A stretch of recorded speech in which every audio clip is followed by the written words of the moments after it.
हम उस साइड पर थे तब भी हमने मिसाके मईशत की, मिसाके जमहूरियत की बात की। आज हम इस साइड पर हैं तब भी मिसाके जमहूरियत और मिसाके मईशत की बात कर रहे हैं। इस बजट के ऊपर पूरी दुनिया मुतरफ है। तनख्वाहदार तबके को जो खातिर खा रिलीफ दिया गया है वो तमाम तनख्वाहदार लोगों के लिए है। जिसकी तनख्वाह 50,000 से 1 लाख रुपया है उस पे 1% टैक्स है। जो इनकी जमात के सरबराह हैं उनके बयानात ऑन रिकॉर्ड मौजूद हैं कि पाकिस्तान डिफॉल्ट होने जा रहा है। ये 1 महीने की बात है, ये 2 महीने की बात है। ये डिफॉल्ट आज हुआ, कल हुआ और पाकिस्तान में कोई इन्वेस्टमेंट ना करे, पाकिस्तान में इकोनॉमिक एक्टिविटी खत्म होने लगी है और शर्तें लगी हुई थी। ऐसे वक्त में जब मुल्क की मईशत को कोई हाथ लगाने को तैयार नहीं था, वजीर आजम शहबाज शरीफ साहब ने हिम्मत बांधी, ना सिर्फ हुकूमत को संभाला, मईशत को संभाला दिया, रियासत की बका के लिए अपनी सियासत कुर्बान की मियां शहबाज शरीफ ने। एक्सचेंज रेट इस तरह फ्लक्चुएट होता था जैसे पंखा चलता है। सुबह डॉलर का रेट और था, दोपहर और था, शाम और था। जरा कारोबारी तबके को पूछिए जनाबे वाला ये जो मौशी इस्तेकाम हासिल हुआ है, बहुत सारे लोगों ने इस पर एफर्ट की है और मैं समझता हूं कि इदारों का इसमें बहुत एफर्ट है, उनकी बहुत काविश है। और ये जिस तरह वजीर आजम कहते होते ये एक टीम वर्क है जिसके अंदर फील्ड मार्शल सैयद आसिम मुनीर उनकी टीम का भी भरपूर हिस्सा है कि जिस तरीके से एक स्टेबिलिटी मुल्क के अंदर आई है। हमारा फेडरल बोर्ड ऑफ रेवेन्यू पे मैं जरूर बात करना चाहूंगा। शहबाज शरीफ साहब ने पहली चीज जो अपने होम ग्रोन एजेंडे पर लेकर आए वो फेडरल बोर्ड ऑफ रेवेन्यू के रिफॉर्म्स थे, स्ट्रक्चरल रिफॉर्म्स थे। एफपीआर के रिफॉर्म्स में मैं इस हाउस में चैलेंज करता हूं, आप आज किसी कस्टम्स के अफसर की सिफारिश करें, किसी इनकम टैक्स के अफसर की सिफारिश करें, क्योंकि वहां पे एक सिफारिश कल्चर था। आज आप सिफारिश करेंगे, शाम तक वो बंदा सस्पेंड हो जाएगा। चंद इंडस्ट्रीज जिनका विंडफॉल टैक्स था, जिसमें शुगर है, टोबैको है, सीमेंट है, बेवरेजेस हैं, इन इंडस्ट्रीज को कोई पूछता ही नहीं था कि जितना मर्जी मुनाफा कमाओ।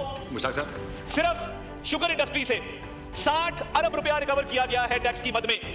ये जो गुंजाइश पैदा की गई है तनख्वाहदार तबके के लिए, महरूम तबकात के लिए, ये जो शहबाज शरीफ साहब की स्पेशल एफर्ट थी जिसके जरिए इन इंडस्ट्रीज में टेक्नोलॉजी बेस्ड मॉनिटरिंग सिस्टम लगाए गए, मॉनिटरिंग को इफेक्टिव किया गया, ईमानदार लोग लगाए गए। पिछले साल जो शहबाज शरीफ साहब की डायरेक्ट सुपरविजन में पूरी फाइनेंस की टीम, एफपीआर की टीम ने मेहनत की, औरंगजेब साहब उनकी पूरी टीम इसमें बहुत एक्टिव रही, चेयरमैन एफपीआर बड़े एक्टिव रहे।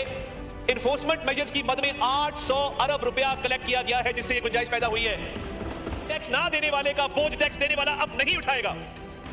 मिडिल क्लास का बहुत बड़ा गिला था कि जी हम 5 मरले का घर, 10 मरले का घर बेचते हैं या 5 मरले 10 मरले का प्लॉट लेते हैं तो हमें टैक्स देना पड़ता है। हाउसिंग और डेवलपमेंट सेक्टर को इस बजट के अंदर वजीर आजम ने खुसूसी रिलीफ दिया है कि अब जो मिडिल क्लास अपनी छोटी लैंड होल्डिंग की सेल परचेज करती थी उनका टैक्स भी जो है वो रिड्यूस किया गया ताकि हाउसिंग सेक्टर को मजीद तकवीत मिले। एक्सपोर्टर्स की जो दरीना डिमांड थी कि एडवांस टैक्स खत्म किया जाए वो खत्म किया गया, मिनिमम टैक्स को मजीद कम किया गया और सुपर टैक्स, पहले तजवीज आई थी कि सुपर टैक्स जो है वो जो 50 करोड़ तक की एक्सपोर्ट करते हैं उनके लिए खत्म किया जाए, मगर वजीर आजम ने खुसूसी हिदायत जारी करते हुए तमाम एक्सपोर्टर्स के लिए इस मुल्क में सुपर टैक्स को खत्म करके दिखाया। शिपिंग सर्विसेज के ऊपर सेल्स टैक्स को 18% से 0% कर दिया गया है। अगर मैं ये कहूं कि ये बजट हर तबके का बजट है, किसान का, मजदूर का, दुकानदार का, रिटेलर का, हर तनख्वाहदार का, हर तबके का, तो ये गलत नहीं होगा। और खवातीन के हवाले से ये बहुत बड़ी डिमांड थी इस मुल्क में कि पिंक टैक्स को खत्म किया जाए। आज उनकी हाइजीन प्रोडक्ट्स के ऊपर टैक्स को 0% कर दिया गया 18% से।